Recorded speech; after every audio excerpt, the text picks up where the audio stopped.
Hi friends, అందరూ బాగున్నారా? మనం ఈరోజు మునగాకుని జ్యూస్ ఎలా చేయాలో తెలుసుకుందాం. మనం ఓన్లీ మునగాకు మాత్రమే జ్యూస్ చేయడం వల్ల మునగాకులో ఉండే జిగురు వల్ల మనం జ్యూస్ని అంత ఇష్టంగా తాగలేము. కాబట్టి మనం మునగాకుతో పాటు కరివేపాకును కూడా తీసుకుందాం. కరివేపాకు వేయడం వల్ల జిగురు అనేది తెలియకుండా త్రాగడానికి మంచిగా ఉంటుంది. అలాగే మనం మునగాకు కరివేపాకు మన ఆరోగ్యాన్ని ఎలా కాపాడతాయో తెలుసుకుందాం. అలాగే జ్యూస్ తయారీ విధానాన్ని తెలుసుకుందాం.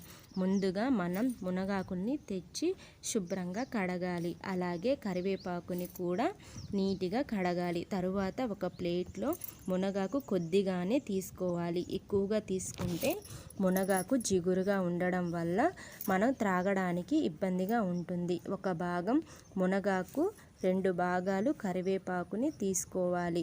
మునగాకు తక్కువగా ఉండాలి, కరివేపాకు ఎక్కువగా ఉండాలి. మనం ఈ జ్యూస్ని ఉదయం పరిగడుపున అయినా తీసుకోవచ్చు, లేదా మేము పరిగడుపున తాగలేం అనేవాళ్ళు సాయంత్రం తీసుకోవచ్చు. ఈ మునగాకు జ్యూస్ త్రాగడం వల్ల ఉపయోగాల గురించి తెలుసుకుందాం. మునగాకు మన కంటి చూపుకు చాలా మంచిది. 100 గ్రాముల మునగాకులో 6750 మైక్రోగ్రాముల బీటా కెరోటిన్ ఉంటుంది. మన శరీరానికి ఈ బీటా కెరోటిన్ 2400 మైక్రోగ్రామ్స్ సరిపోతుంది. మనకు ఇంకా ఎక్స్ట్రా బీటా కెరోటిన్ లోపలికి వెళ్తుంది. ఇదంతా విటమిన్ ఏగా కన్వర్ట్ అవుతుంది. అందుకే కంటి చూపుని మెరుగుపరచడానికి మునగాకు బెస్ట్ అని చెప్పుకోవచ్చు. 100 గ్రాముల మునగాకులో 440 మిల్లీగ్రాముల కాల్షియం ఉంటుంది. పాల కంటే 3 రెట్లు ఎక్కువ కాల్షియం ఈ మునగాకులో ఉంటుంది. ఈ మునగాకు తీసుకోవడం వల్ల ఎముకలు గుల్లబారడం, విరగడం లాంటి సమస్యలు రాకోకుండా ఉండడానికి బాగా ఉపయోగపడుతుంది. ఈ మునగాకులో ఐరన్ ఎక్కువగా ఉండడం వల్ల రక్తం తయారీకి కూడా ఈ మునగాకు చాలా బాగా ఉపయోగపడుతుంది. ఈ జ్యూస్ని త్రాగలేని వాళ్ళు ఈ మునగాకుని ఒకరోజు కూరగా మునగాకుని పప్పులో వేసి వండుకోవచ్చు. ఈ మునగాకుని కారం పొడిలా చేసుకొని వాడుకోవచ్చు. మునగాకు వాడడం వల్ల రక్తహీనత సమస్య లేకుండా ఈ మునగాకు బాగా పనిచేస్తుంది. అలాగే బీపీని తగ్గించడంలో కూడా సహాయపడుతుంది. మునగాకులో ఫైబర్ ఎక్కువగా ఉంటుంది కాబట్టి ప్రేగులలో మలబద్ధకం లాంటివి రాకుండా ఉపయోగపడుతుంది. అలాగే ఈ మునగాకు తీసుకోవడం వల్ల HDL అనే గుడ్ కొలెస్ట్రాల్ని పెంచుతుంది. LDL అనే బ్యాడ్ కొలెస్ట్రాల్ని తగ్గించడానికి ఉపయోగపడుతుంది. దీనివల్ల గుండె జబ్బులు రాకుండా నిరోధించుకోవడానికి మునగాకు చాలా బాగా ఉపయోగపడుతుంది.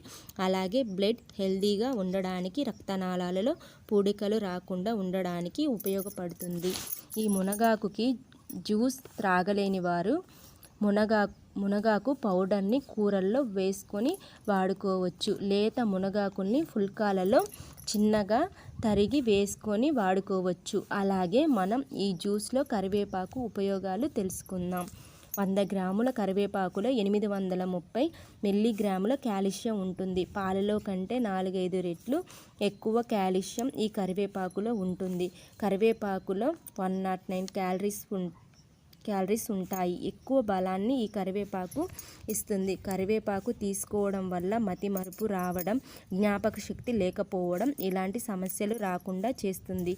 ఈ కరివేపాకు కంటి చూపుని పెంచడమే కాకుండా మన శరీరంలో ప్రతి కణము జబ్బున బారిన పడకుండా, వైరస్ బ్యాక్టీరియాల బారిన పడకుండా రక్షించుకోవడానికి, దీర్ఘ రోగాలు రాకుండా, క్యాన్సర్ లాంటివి రాకుండా రక్షించుకోవడానికి చాలా బాగా ఉపయోగపడుతుంది. నేటి సమాజంలో ఒక పెద్ద సమస్య తొందరగా ముసలితనం రావడం, తొందరగా జుట్టు నెరిసిపోవడం, చర్మం ముడతలు పడడం, ముఖం వాలిపోవడం. దీన్నే ఏజింగ్ అని అంటారు. ఈ ఏజింగ్ ప్రాసెస్ని నిల్వనించగలదు లేదా నిదానించగలదు ఈ మునగాకు రోజు తీసుకోవడం చర్మానికి షైనీగా వస్తుంది. ముడతలు కూడా తగ్గుతాయి. డైలీ రోజు మునగాకు పౌడర్ లేదా మునగాకు తీసుకున్న వాళ్ళలో 18% షుగర్ రావడం తగ్గిపోయింది. అలాగే మన శరీరంలో రక్తంలో పేరుకున్న హార్మ్ కెమికల్స్ లేదా టాక్సిన్స్ని బయటకు పంపించి వేస్తుంది. కీళ్ళ నొప్పులు, వ్యాధులు, మోకాళ్ళ చిప్ప అరుగుదలని తగ్గించడానికి మునగాకు ఉపయోగపడుతుంది. షుగర్ ఉన్నవాళ్ళు అయితే ఈ జ్యూస్లో తేనె వేసుకోకుండా త్రాగండి. ఈ జ్యూస్ త్రాగలేని వాళ్ళు మునగాకుని తీసుకొని శుభ్రంగా కడిగి ఎండలో లేదా నీడలో ఎండబెట్టి పౌడర్ చేసి వాడుకోవచ్చు. మరిన్ని ఇన్ఫర్మేషన్ వీడియోస్ కోసం మన ఛానల్ని లైక్ అండ్ సబ్స్క్రైబ్ చేసుకోండి. Thank you for watching.